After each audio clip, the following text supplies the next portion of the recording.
You're listening to Parasearch UK Radio. News, views and reviews from the world of the paranormal from across the UK and beyond.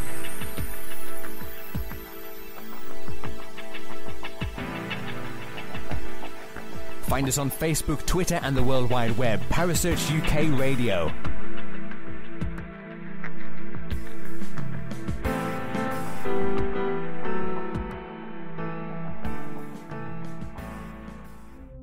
The views and opinions expressed by presenters and guests are their own and do not necessarily reflect the official policy or position of Parasearch UK Radio or its affiliates and sponsors. Listener discretion is advised.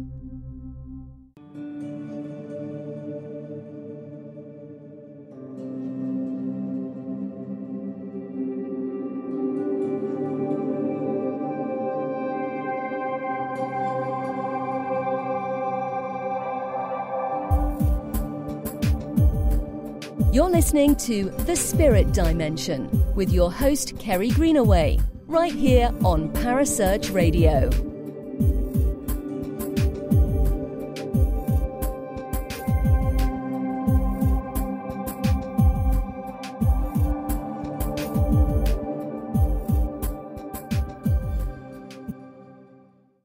Good evening and welcome to The Spirit Dimension. My name is Kerry Greenaway. It's your usual Sunday evening, different kind of show on Parasearch Radio. Tonight is no different. I have a very, very interesting lady all the way from America for you. She is also known as the Outlaw Psychic and has roots and lineage going back so far. It's the amazing Melissa Bryan. Good evening, Melissa. How are you? Hey, I'm doing great. I'm fantastic. I'm awesome. I'm wonderful. Let's get this party started. She's a party kind of girl, everybody. Now, I mentioned your lineage. Not kidding. I'm being facetious. Sorry? Sorry, I'm being facetious. Ha, ha, ha. I mentioned your lineage to start with. Would you like to tell everybody about your lineage? Because it's absolutely fascinating. Yeah, I'm shaman from Native American. I've got Iroquois, Cherokee, Dakota, Lakota, Navajo, and a little bit of Taos Pueblo, kind of adoptively, so to speak, but I love them. They're great. And I've also got Druidic from my 15th great-grandfather, John Dodds, who brings in the Celtic lineage, which I'm sure somewhere back there is some Druidism. We don't really know that much about him. So there's not really a whole lot of records on him. I've got what little they do have on him. I found the church he was baptized in. I've never heard back from him, believe it or not, go figure. Then there's the Wicca lineage, which you've heard the surname Cromwell. Yes, there is an actual Cromwell line, and yes, they are blood related to me on my Denny line, Denney. And those family now control most of southern Oregon, upper northern California. They're very big in the brewery industry right now, and one of them just recently ran for Congress. I don't know what the outcome was. I wish her all the best. Audrey Denny, hey honey, if you're listening, I love you, cuz. And I wish you all the best. Go get 'em, girl. Go get 'em. And then there is the gypsy lineage out of my mother's line. 1 in 5 people in my mother's actual birth hometown in Italy is gifted with spirit abilities. And it got passed down to me, even though my mother and grandparents always denied it. They all have now have abilities. My mother is a precog. My sister is a healer. My dad is a healer. I got stuck with the psychic, healer, and everything else. Oh my goodness! So how does that happen for you? How does it come through? Because I know. Tell me about that. It's really weird, you know. It's hard to explain because it comes in so many different ways. It's like sometimes I'll see something coming, sometimes I won't. Sometimes I'll dream of something, sometimes I won't. Sometimes I'll know something, see something, hear something, feel something. just things come when and how they come, and I have no control over it. It just comes, and I deliver the message, and that's it. If I don't deliver, like, the entire message that I get, I lose it, all of it, for good. It never comes back. Go figure, so am I right? You don't remember what you've said once you've said it? So once you've delivered it... Sometimes yes, sometimes no, depending on what I write down. I have to also write it down because otherwise I'll forget. Okay. Because then once the door is closed, that's it. It's closed. End of story. And I work also with a pendulum. Mm-hmm. I have a black tourmaline pendulum, and I absolutely love it. It's been fantastic for me. I have my guide, David. He's amazing. This guy, he is able to pull life charts and give me, bam, 100% fact direction on people's lives from their own life charts. This guy is amazing. He is on the spot. Has David been with you since the beginning, or is this a new connection? I think this is a newer connection. I've had other guides in the past, and I think he took over for the rest of them. I think because they were not able to do the job as effectively as he is. I don't know how, I don't know why, but that's a part of the job he works with. Mm-hmm. I'm always constantly back and forth from Hall of Records. It's like, even in my waking hours, I can literally, bilocate. I can go to Hall of Charts, pull a record, and consult with my guy, David, who helps me with that. And or in, sleep, dream realm, whatever you want to call this, I'm constantly there in Hall of Records. I've got my nose in a book. You can't get me out of it. You're like that in life, though, aren't you? Because that's one of your main... Yes. You love to read, don't you? Yes, I love to read. I love books. I can't wait for the local library to reopen. They closed down the local library here several years ago, and they're going to be reopening January 10. Yes, I will be going, everybody. Yes, I will be going to it. I can't wait to see what they've got.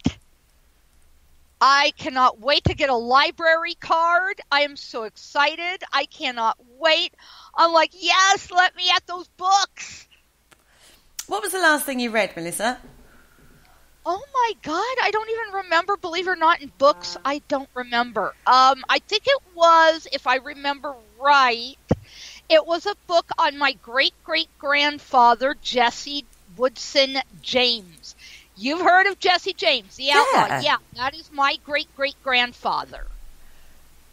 Wow. And he was psychic to a fault. And I mean it. I have heard from people who knew him and or who knew of him and who have had communication from him in spirit. They say he was then and is now, even in spirit, just super, super, super psychic. Actually, he is reincarnated into this lifetime. I have met him, yes. And unfortunately, he has really ruined his own life. He has made some pretty serious mistakes. In this incarnation, you mean? Yes, in this incarnation. And I don't think he has changed his ways from last life. Because I know even though he meant well by what he was doing as an outlaw, I don't think he has quite changed his ways. And this life, I think he has done something even more serious from what I've heard. I met him in New Mexico, and the connection, shall we say, was instant. In fact, the second that he laid eyes on me, I said, so I hear you're my great-great-grandpa. Jesse James is my great-great-grandfather. I hear you're him. And he goes, yeah, I am. I goes, Grandpa, I'm your granddaughter. And he started to tear up. He cried. I mean, I think we held on to each other and just hugged, and he cried. I'm like, oh. So you, recognized each other in this incarnation from... Yes. Wow. Yes. That doesn't happen very often. In last life, I was Billy the Kid's wife. Yes, it's true. And yes, I've got the paper records to prove it. Okay, I do have the records to prove it. It's marriage license or marriage record. If you go to, let me see if I remember this right. I'm the family genealogist, so I've kind of got to go back into my mental records. You go to the Historical Society for the state of New Mexico. You ask for the Billy the Kid packet. That marriage record is in that packet. It's all there, black and white. Okay. Well, that's quite a lineage you've got there, really, isn't it?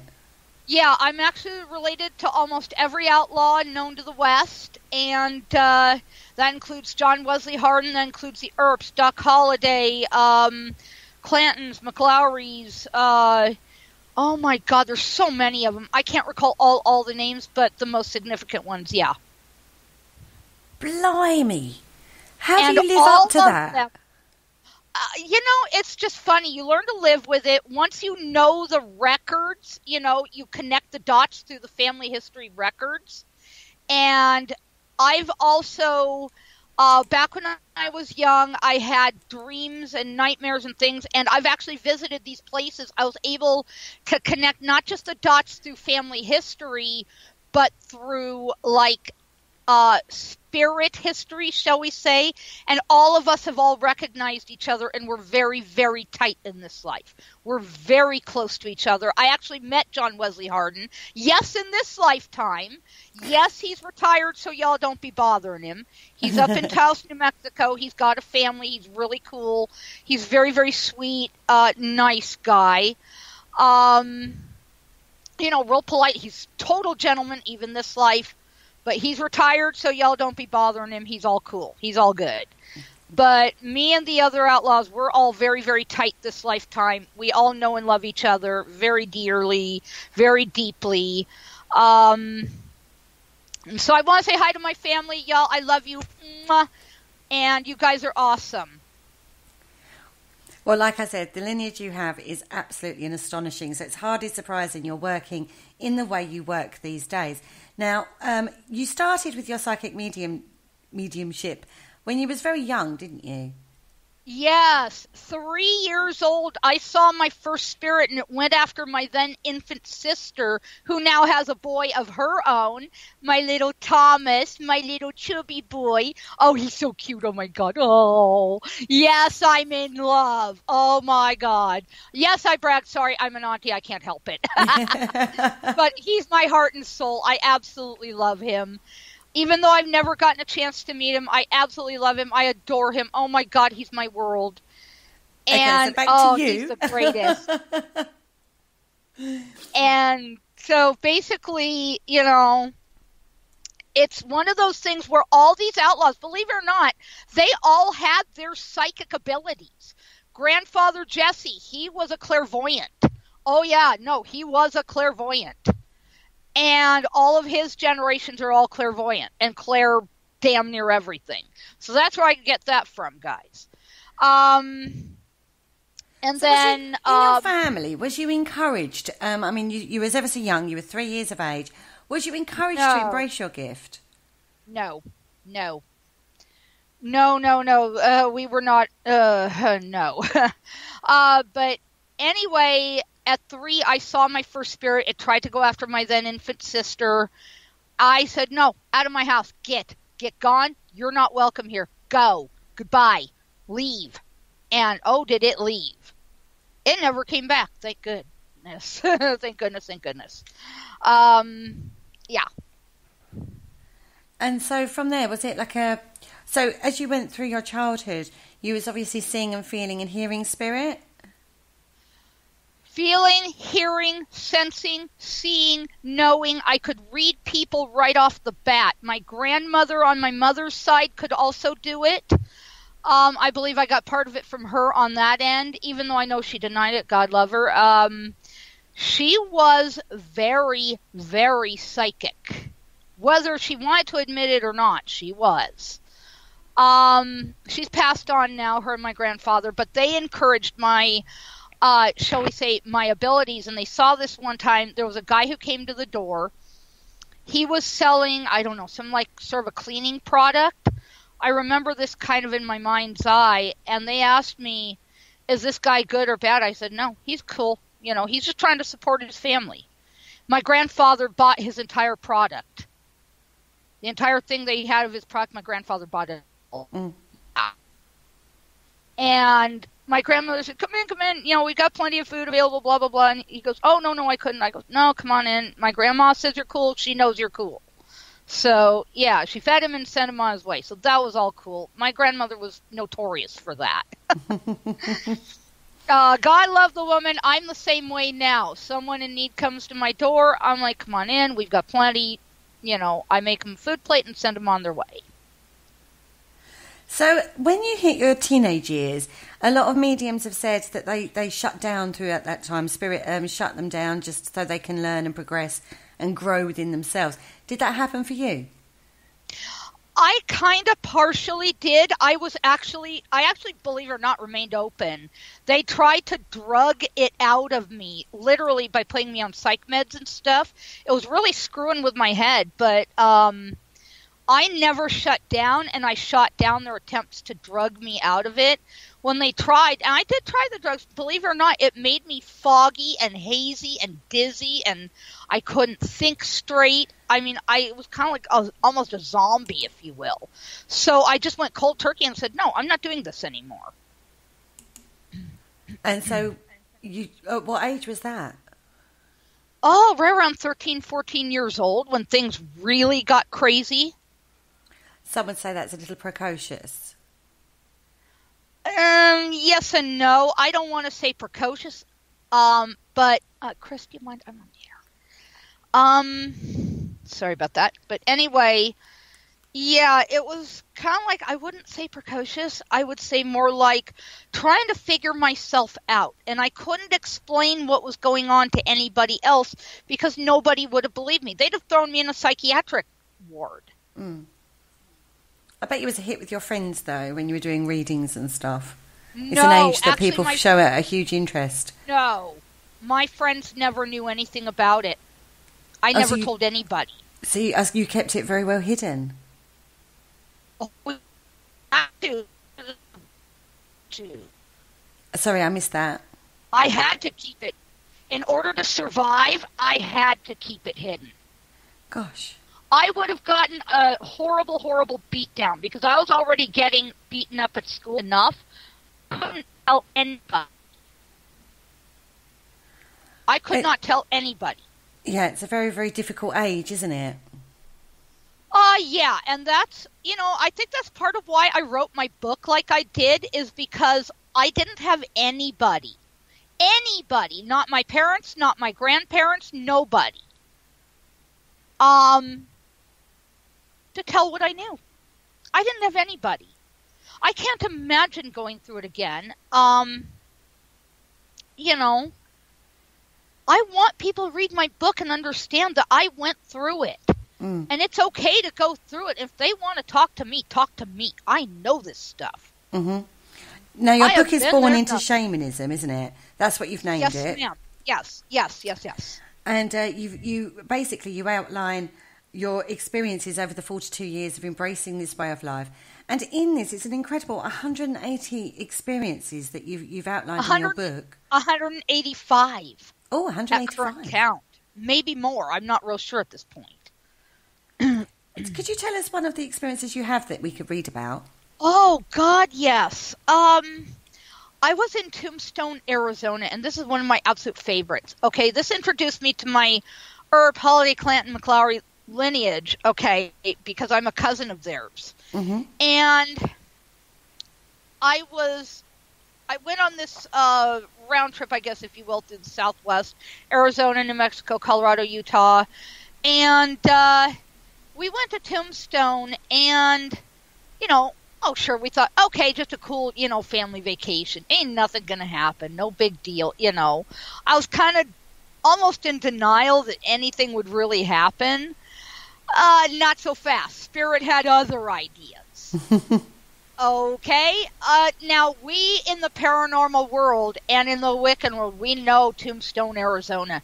Birdcage Theater rings a big bell to everyone in the paranormal community. We all know this place. This is the nexus, the portal for all paranormal activity in most of deep southern Arizona.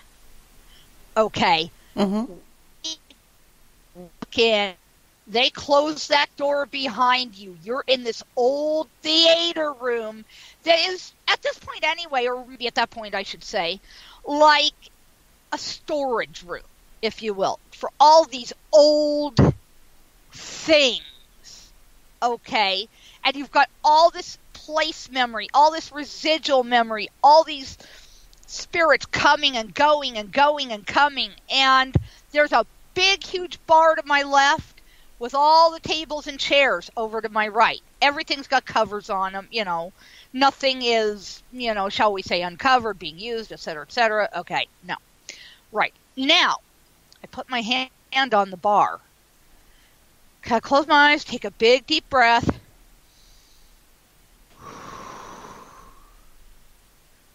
Reopen my eyes, and all of a sudden I hear things start to move behind the bar. I'm looking around and go, what the hell? You know? Look around and go, what the frick? Where's this coming from? I don't see anything, okay? Mm-hmm. But I'm hearing audibly things moving behind the bar, glasses clinking, things being wiped down.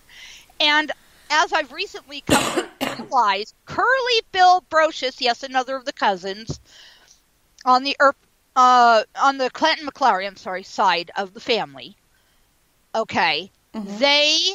He is the barkeep, and historic record is going to show this, so this is historically recorded. I cannot be faulted for this. If I'm wrong on something, I'm wrong on something, but I cannot be faulted for stating historically factual information. He was, at that time, the barkeep and an outlaw cowboy, if you will. He was on the cowboy faction of that line of the family, okay? And he was the one wiping down everything, and I didn't actually hear him say anything to me. He didn't speak to me, so that was kind of a nothing. I then start hearing somebody come up behind me, you know, the ka-chink, click, ka-chink, clink, ka-chink, clink, ka-chink, bam, bam, bam, you know, the boot steps. Mm-hmm. With the spurs, you mean? And the jangle bobs. Yeah, right behind me. I hear a very high-pitched, nasally voice. You don't forget this. This is Ike Clanton. He has a very high-pitched, nasally voice. They won't show this in the movies, believe it or not. They show him with a deeper, growly voice. No, no, no. He's very high-pitched, nasally, all up in his nose, and, you know, yeah. Mm-hmm. Ma'am, can I show you a good time? I goes, no, Ike, I've got it. Thank you, hon. I'm with my family. I'm fine. I've got this. We're good. And, I mean, you smell that raw whiskey nastiness on his breath. You could smell it. Even from behind me, I could smell it. Oh, God, it is yuck, nasty, yuck. You know, and he's basically, shall we say, propositioning me. Mm-hmm. And I said, no, Ike, I'm fine, thank you. 100 feet to my right, I hear more boot steps, and I hear this deep, growly, down in his chest and sternum voice. Ma'am, is Ike bothering you? I goes, no, Wyatt, thank you, honey. I'll let you know if I need your help. All of a sudden, I feel an unseen arm come around my waist and grab me, and cold steel of a pistol to my temple. And I hear the hammer go back. I'm sitting there going, oh, God, I'm going to die. Oh, God, I'm going to die. Oh, God, I'm going to die. You know, I'm sitting there praying, and I mean literally praying. If there's a time to pray, that is it. Mm-hmm. If there's a time to pray for life and salvation, that is it. Yeah, Make I peace agree. with your maker, you know? And I'm sitting there thinking, oh, God, I'm going to die. Oh, God, I'm going to die. Please, God, don't let me die. You know? And I hear this big, you know, down in his chest, down his sternum, Ike, drop the gun. And he goes, oh, Wyatt, I was just trying to show the lady a good time. Ike, drop the damn gun. And he drops the pistol. I run like hell. My dad's up on the stage looking around, so I run like hell. And he's like, Melissa, what's wrong? I goes, and all I hear behind me is gunfire. I mean, you can hear bam, bam, bam, bam, bam, bam, bam, bam, bam, bam, bam, behind me. And I'm running like hell, running for my very life. You see what I'm saying? Yeah, that's the time to be, shall we say they reenacted gunfight at the OK Corral, right there in front, like behind me. Oh my goodness. And, you know, I goes, he goes, what are you trying to say? I goes, ghosts! And he goes, what ghosts? I goes, ghosts back there by the bar. He goes, I don't see anything. There's a ghost. No, trust me, the ghosts. And he goes, what do you mean there are ghosts? I said, there are ghosts. Just trust me. This place is haunted. Let's get the, beepity blank out of here. At that point, I'm all for getting out of there. I'm scared to death. I mean, you can imagine 14 years old, and this was a trip for my birthday, no less. So, you can imagine a 14-year-old kid with these ghosts going, oh, we're going to kill you on one side, and then we want to kill the others on the other side. Oh, God. It's enough to scare the life out of you. Yeah. I was scared to death. And my dad said, oh, you're fine. You're all right. I goes, yeah, thank God, right now. So I kind of somewhat make my way back to where it all happened. You could smell the gunpowder in the air, and I love the smell of gunpowder. I've done Civil War reenacting and Western reenacting. Sorry to interrupt at that point, but could anybody else smell that when you went back? No, I was the only one who experienced it. Okay. No, I was the only one in the family that experienced it.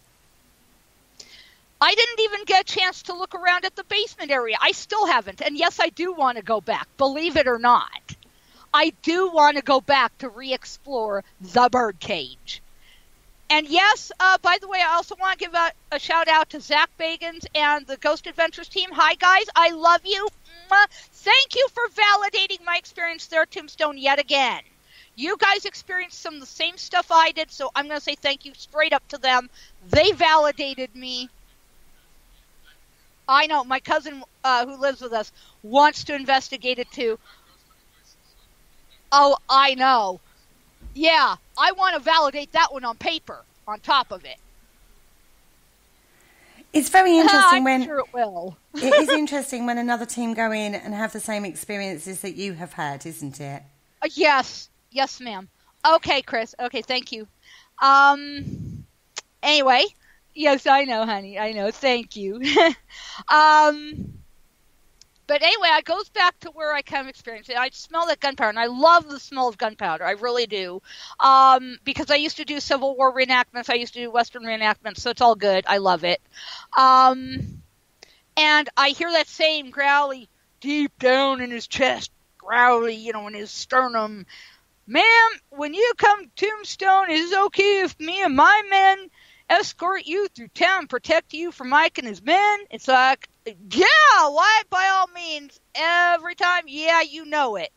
And to this day, Wyatt Earp and his men have kept their promise. Every time I visit Tombstone, 5th and Allen, which are the main cross streets of this town, oh yeah, they're right there coming on out of that Oriental Saloon, and we clear them boardwalks. We clear boardwalks. I have literally heard, the spur rowels and the jangle bobs and the boot steps. Thump ka-chink, thump ka-chink, thump ka-chink, thump ka-chink. Yeah. Let's just say me and my husband, and then there's Wyatt, Wyatt on his left, Morgan on my right, Doc on Wyatt's left, Virgil on Morgan's right. And I mean, we are clearing them boardwalks. I've seen people's faces drain of color, their eyes go wide, and they move out of the way. And they're not even aware of why that's happened. Uh-huh. Yeah. Wow. That's an experience and a half, isn't it, everybody? And I am sitting there, standing there walking proud as peacock. I mean, peacock proud. With my boots going ka-chink, ka-chunk, ka-chunk, ka-chunk, because I don't have the spurs and jangle bobs yet. I want to get some, by the way. So you said you said you've met these reincarnated souls of your ancestors who, in spirit as well as reincarnated. Mm-hmm. Yes, How ma'am. does that work? If they've been reincarnated, would there... I think it's their, I guess if you will, residual and place memory. If they're interacting with you and talking to you, surely that shows intelligence there, that shows there's a consciousness there. Yeah, so how does that work, if it's place memory or just residual? You know what? I think it's that part of their consciousness was left behind. And I had one other experience that really actually reinforces this. I was at a camp out one time, and there was this guy there that was absolutely just harassing the hell out of me. I'm just horrible.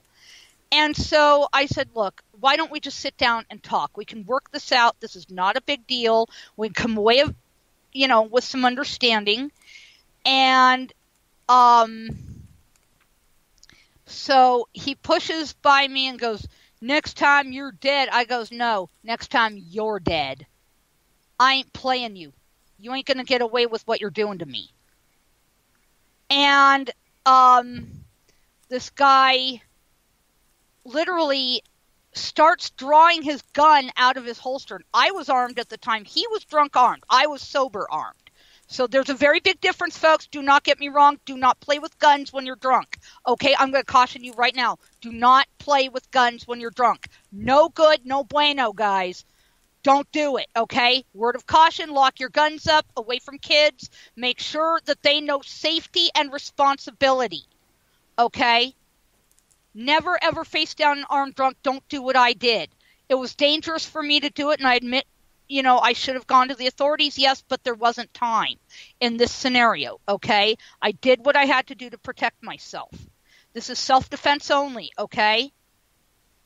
There was this guy there, and he was, stumbling drunk. Drunk, and he was armed. No bueno, no good, okay? And he starts drawing his gun up out of his holster because I just wanted to talk to him peacefully. Sit down at a table, talk things out. Maybe we could come away with an understanding, Mm-hmm. But he didn't want an understanding. This person's in the spirit or in real life? No, this is real life. This is real thing. Life. Oh, right, okay. This is real life. This is real thing, yeah. No good, no bueno. This is real thing, okay? And when I noticed his gun was starting to come up out of its holster, I said, no, don't do it, because I grabbed for mine, took the safety off, said, don't do this, I don't want this, I want to talk. Let's sit down and come out with an understanding. And when the second that I saw he had his pistol with cylinder up out of leather, I cleared mine. I said, don't do it. I didn't want this, but you forced my hand. And I had my pistol, and all of a sudden I heard all my ancestors to my right and to my left. I'm hearing click, click, click, click, click, click, click, click, click, click, click, click, click, click, click, click, click, click, and I'm hearing, arrows and bows drawn down. I'm going, oh, sorry, I can't say that word on air. I'm not supposed to, but we can imagine. Yeah, I'm sitting there thinking, oh, great, no, this dude is dead. Oh, crap. I'm thinking, oh, poopy, this dude is dead. Uh-oh. Oh, Lord. And all of a sudden, I'm hearing all my ancestors to either side of me saying, we're here and we're ready to rumble. I'm going, oh, boy. He looked to either side of me. His face drained of color. His eyes went wide. He dropped his gun back down in his holster, put the safety back on, walked away, pretty much pushed past me. I said, I told you, I just wanted to talk. Didn't have to go this way. And he goes, oh, next time I'll kill you. I said, no, next time you are dead. I'm not going to play this game. I'm going to defend myself, which is perfectly legal. Okay, perfectly legal. Defending myself. And I think he had to go back to his RV to change his underwear. But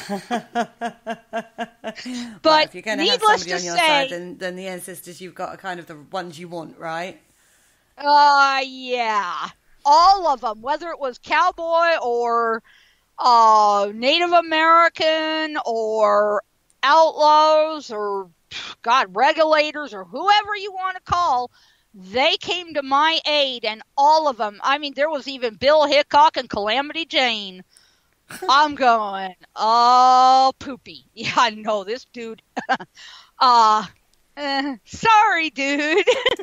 I told you I was related to him. All you didn't want to believe me, but now you do. So what explanation do they give as to what it's like on the other side, your ancestors? Do they talk to you in that way?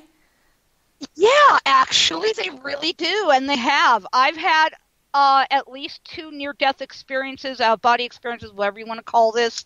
I've been to the other side and back. Yes, I have. It is beautiful. It is warm.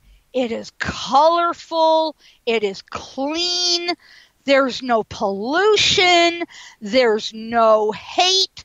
There's no death. There's no war. There's no killing. There's none of that. Okay? Mm-hmm. There is love. There's warmth. There is family. There's Hall of Records, Hall of Music, Hall of whatever you want to call it. I mean, there's even a hospital there that is so beautiful that, I mean, I went there, and I'm normally terrified of hospitals because there was one time I was really, really, really, really, really sick, and I crossed out of my body and went to this gorgeous, I mean, over-the-top beautiful hospital. The long ways walls, the lengthwise walls, were all glass pane windows. And then the other ones were just brick walls, okay? But what I could see were fields of flowers and lakes and blue skies with no clouds and sunshine. And, it was just so pretty. And, you know, my family met me there both times, but I was not meant to stay. But the one time I did go to the hospital and I came back, I actually came back cured of what I was sick from. I actually came back cured. I was not sick when I came back. Wow, that's interesting, isn't it? And, yeah, I was not meant to be there at that time. It was not my time yet. So, on one end, it was not yet my time, but my family said if I ever need to call on them, they're there to, you know, help me out. Mm-hmm.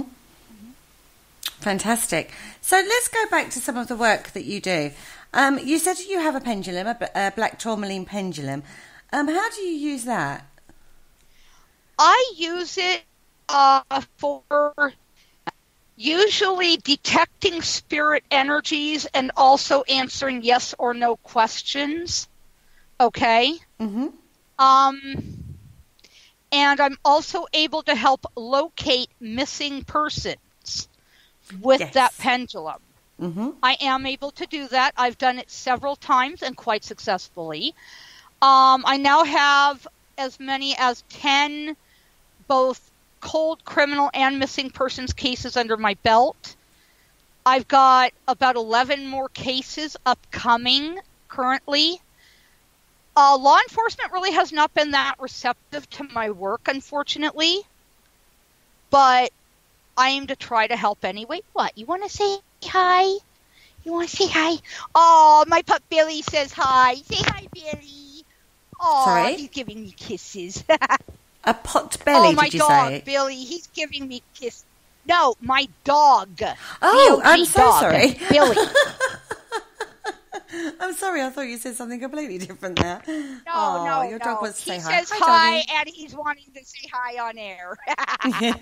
He's such an on-air dog, I swear. Yes, I know, Billy. I know. And he wants to steal the hearts of all the listeners. Well, I think he's done that. So, okay, Billy. Get back. Lay down. Go lay down. Go lay down. Go on. Go lay down. Go lay down. What, you want off the bed? You want off the bed? Go on. Go off the bed. No? Okay. So going on to your missing persons cases that you've worked, you do cold criminal cases, missing person cases, don't you? Yeah. Do you do that remotely, or do you actually get actively involved in the investigation? Sometimes I get actively involved. Other times I will get, remote location. Right. There's one in particular that I'm trying to work on here in Oregon that I actually got flashes of things. Anyway, they got flashes of things from this particular case. And I've never been to this place. So I have no idea what I'm seeing or where this is. So, I gave one person some details. I said, give this to law enforcement. If they have any other questions, call me. Either that or I'll come out there when the weather lets up a little bit and I have a little bit better chance of seeing if, energy will give me what I need to pick up on the case. Are you taken seriously by law enforcement agencies over in America?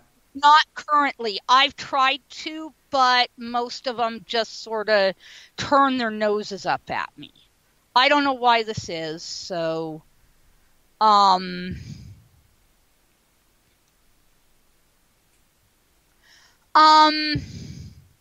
They just haven't taken me seriously so far, even though the details of some of the cases I have worked on actually came out to about 99.9% accurate. There was one case in particular, and I'm going to just kind of give you a little bit of an explanation. It was the Kit Carson co-op robbery case. And yes, folks, you can check this out. It made the AP wire. All the news agencies picked up on it, but nobody ever credited me for it. That's okay. That's okay. I don't mind. It's good. The case was solved, though, and about a year and a half later, it came out in the paper. My husband started reading off details. I go, oh, my God. You mean I was right? And he goes, yeah, I only missed 3 small details. 3. Can you believe it? Were they integral to the case details, though? Yeah. So. And, it was where I couldn't believe it. I sat down in a chair, kind of shocked, knowing that all of the information I gave law enforcement was right on the barrelhead. Mm. And I credit my guides at the time helping with the case information, because the second I heard the words out of the co-op president's mouth, we were robbed, it just started coming like a tidal wave. And so I told my guides, hang on just a second, let me go home, write all this down. That way I can get on the phone to the co-op president and I can give them this information. And I eventually did get home that same day, wrote it all down, and I went ahead and gave it to the co-op president, said, if law enforcement needs anything else, have them call me. I will work with them. I want these people caught because it was my money they took as well. And that pissed me off. I'm going, oh, no, not on my home turf, not on my watch, not out of my pocketbook. Not in my backyard, they ain't getting away with this nonsense. Oh, heck no. Excuse me. Pardon. So, yeah, I've got a little bit of allergies, sorry. No, I'm the same over here. So, do you not find that very frustrating? Oh, I do. I do find it frustrating, but there's not really much I can do about it. I can't force them to take my info. No, that's true. I cannot force them to take my info. I can only call them, say, hey, I have some information for you. I'm a psychic medium. I know you don't know me. You don't know my work, and you don't know my track record, but that's okay. Call me. I'll fill you in on everything. I don't mind helping. Let me know what you want me to do, because I will help. I mean, because to me it's like someone does something in my hometown. It's like, no, you're treading on my turf. Now it's on my hometown. Nope, sorry, this is my family. You know? Yeah. To me, it's like my hometown, my family, my ground. Nope, not getting away with it. Sorry. So do you think then, in that instance, that you could build a relationship with your local law enforcement for this? Oh, absolutely. Absolutely. I would love to. I want to really badly because, you know, I think that helping one's community is the best and highest calling one can achieve. And even though I know I'm not legally a psychic detective, it's just sometimes this information just comes to me. I get one word, like one name, one word, an area, a place, something, some little bit of information, and right then there, you know, it's just, bam, it's on, you know? I don't know. It just comes when it comes. Well, maybe that's something you could work on in the future, is building that relationship with the enforcement agencies. I would love to, because, these people, they have such a shitty job. They have such a horrible, work environment, people that do all kinds of awful, awful things to them. And, they're still, called to serve the community. That's guts, that's heart, that's balls. I mean, these guys have some big uns down there, if you know what I mean. That's what I call cojones. Yeah. Minutes down there. Dang. I could not do what they do. God love them. I could not do it. I mean, I can help them solve cases, but I can't do what they do. I'm too soft-hearted. I'm a soft heart. I couldn't do what they do. God love them, Mm-hmm. That's true. Now, one of the other things you talk about doing is doing portal closings. Yes. How do you locate a portal in the first place? Well, I can, what is known as bilocation. I can tune in on a person's location and then sort of almost do a walkthrough, if you will, like a psychic walkthrough, and I can locate the energy openings. And what I do is I take my hand to it and I visualize it getting smaller and smaller and smaller and smaller and smaller until it's almost marble size in my hand. Then I close it up in my hand, take it outside, and let nature have it. Mm-hmm. And that's how you do that anywhere in the world? Anywhere. Although I love to travel, I would love to come to Britain, UK, Ireland, Scotland, Spain, France, Italy. Pretty much no matter where it is, I want to go see those places. I've been to Italy twice in my lifetime, and I've got a little bit of family there on my mother's side. So, yeah, I want to go back and visit there. But I also want to see the cultural places. Because I am able to, I guess, work with my guides to talk these spirits over to crossing over, to going into spirits so that, they're at peace. I'd like to bring a lot of those spirits to peace. And I'm able to see really, really far back into the past, such as when I was in Italy, I actually saw Roman soldiers. And no, not people dressed up as this. I'm seeing them in their own time, in their own place. I guess, if you will, place memory. I'm actually seeing these people. That must make life ever so confusing if you have an overlay of past and present. So you're seeing things in the present but seeing the overlay of the past as well. Must be ever so confusing. No, actually it's really interesting because you get a look into someone else's life and lifetime and what they were about and what the culture is about. It's really interesting. It's like watching a movie. Have you seen anything then, when that happens for you, do you ever see something that you go was factually incorrect, that is common knowledge or we take as common knowledge, but you see it in that way and you think, that's not what I thought? Sometimes, once in a while, but that's very, very, very, very rare. Do you think you could help, archaeologists find sites and stuff like that? But if you've got that ability, yes, I could.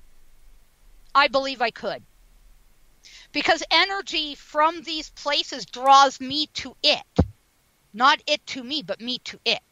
If you know what I mean. Yes, I do. I understand what you're saying. So, have you ever come across a situation you haven't been able to deal with? Yes. My prior home in New Mexico. We found out later on, probably about a couple weeks ago or something like that, 2-3 weeks ago, that it actually sat on what was the Ute People Trail of Tears, not the Pueblo Revolt. What now? Yes, I know, Chris. Okay, thank you. I know. Thank you. But anyway, this was Ute land, not Taos Pueblo, and I didn't know that at the time. And my cousin and I, we were both getting scratched and bruised and burned and beaten within an inch of our lives. My family and I eventually ended up running for our lives. There's also another reason behind it, but this was the main one. is that whatever was there did not want any of us there, and we ended up having to leave because our lives were literally in danger. I mean, we couldn't stay there. Whatever it was wanted to kill us, and we did not want to be there. So the responsibility then there is somebody will go in and move into that property. Do you think then it was personal against you and your family, or do you think so the next family will be fine going into that? No, I think they'll attack whoever is there until finally, and Spirit told me this flat out, they wanted the place dug up, all the septic, internet, electrical, whatever, dug up, the houses burned to the ground, the place just cleared of all buildings. They wanted it flat, vacant land. They did not want anybody there. Not just us, but nobody. We were not its intended targets. It was just trying to scare us out. Which it managed. Oh, yeah, it managed. Now we're living in a travel trailer in Oregon, and this place is active. Not active to the point where we were at in New Mexico, but active to the point where it kind of like messes with you a little bit. We've had the TV change channels on its own without the remote because the remote had the batteries took out, and we haven't been able to put new ones back in yet. But anyway, the battery doesn't have any batteries in it, so this thing changes channels without touching a remote. We've heard footsteps on the roof. We've heard footsteps in here. We've seen apparitions. We've had the electrical go crazy. We've had, oh my gosh, I've felt cold breezes in my bedroom here. At one point, both this cabinet door and this cabinet door here opened on their own without me touching them. I'm going, okay, and that, and we've heard children's laughter, children crying, or like a baby crying. We've heard unexplained voices. We've heard unexplained footsteps. Just a variety of things. And this place has so many different factors going on that would basically make a portal, and or I guess a paranormal battery, if you will. Mm-hmm. Such as we have the river over here, and the riverbed is limestone, and it's laced with gold and other minerals, which, of course, as we know, creates a battery. Spirits gravitate to water. And then there's old pipes in all the, fixtures out here on the grounds of the fairgrounds where we live. There's old wiring from the, wires that are strung across all these poles that are over here on the grounds. There's tin roofs and old buildings and old wiring and old electrical and, oh my gosh. And then there's people coming and going constantly. So you have a constant, continuous flow of energy. You see what I'm saying? Yeah, I do. So that all combined is going to create what is known as a paranormal battery. Like an energy battery. You're using that as an analogy for creating the energy that's needed for spirit to come forward. Well, not only that on my end, but as well, it creates an energy all its own. It creates its own paranormal battery. So things are going on around me, and I'm able to access some of it to be able to do what I do, but I'm already haunted as a person as it is. Mm. So, yeah. I'm kind of already haunted as it is. Being psychic, as it were, I come onto this property. Yeah, it's an electromagnetic battery, and I am able to access some of it to do what I do. And my cousin is psychic, and my husband is kind of starting to open a little bit. So on that basis, do you think the more you're around it, the more you open up to it? Yeah. It's kind of been one of those things where I've been everywhere, and everywhere I've been, there's spirit. Mm-hmm. And your husband's now starting to experience, or becoming more sensitive. How long have you been together? Yeah, he's still... Oh, we've been together 23 years. And he's only just starting to open up to it? Well, yeah, he's kind of, experienced the things I've experienced, but he hasn't been fully really open to it because in his mind, everything has an explanation and there's no way of being happening. I'm going, it happens. When are you going to finally validate and accept that it happens? Oh, I see. It's the acceptance rather than the opening up of it. Yeah, basically he's becoming more open to it as time goes on because at one point he and my cousin both witnessed someone ride a bike right through a closed, chained and padlocked cyclone fence like it wasn't even there with no sound.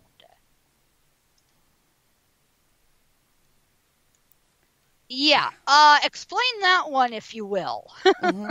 I never saw it because I was back in here doing something. I'm going, oh, yawn, that again? Uh-huh. Welcome to my world. Like, oh, that again? Yawn. Next. I don't know. It makes for life to be very interesting, I would think. Yeah, it makes for life to be very, very interesting.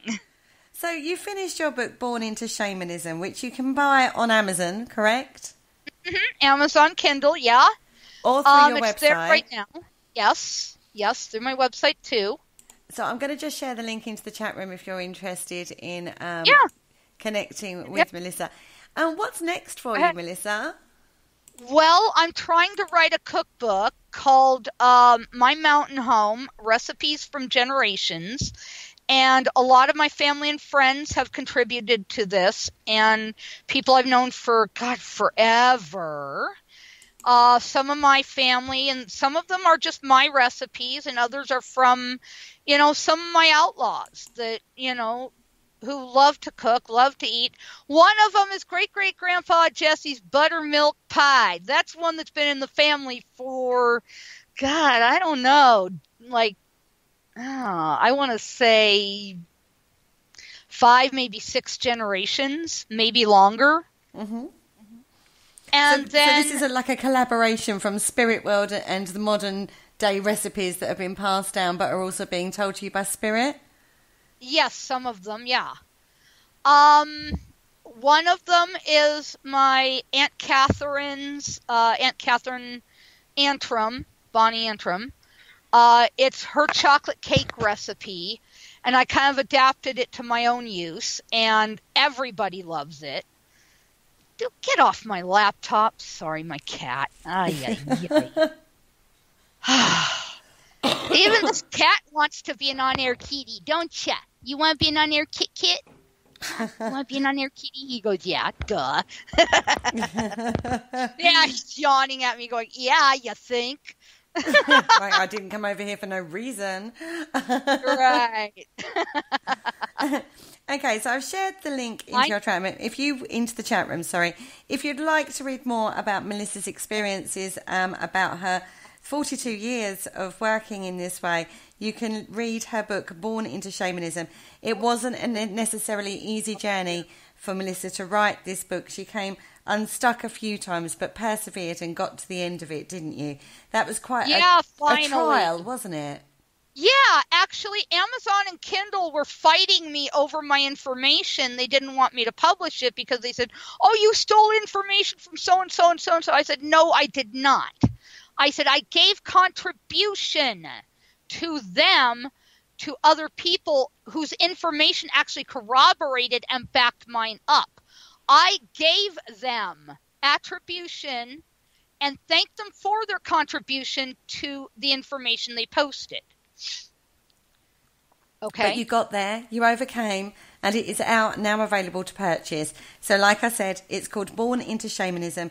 Go check that one out, everybody, because as you can tell, Melissa is an absolute fireball of a person, so I can imagine it makes very interesting reading. Unfortunately, we've come to the end of the show, Melissa. Thank you so much for joining me. Thank you so much for having me. This was great fun. That was awesome. And basically, yes, eventually I beat Amazon Kindle, finally got them to accept my information, finally got them to accept who I am, and they're currently no longer fighting me. They lost the war. I had to call them again and again and again and again multiple times.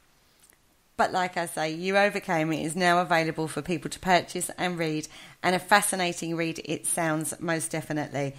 On that note, I bid you all a very farewell. Thank you so much for joining me tonight, Melissa. It's been a pleasure. Thank you for having me. I appreciate it. Tomorrow evening, around 5 p.m, I'll be going live on the Parasearch Radio group page to give you a week's roundup of shows as normal. Join me then live. And on that note, I bid you all a very good evening. Good night. Good night.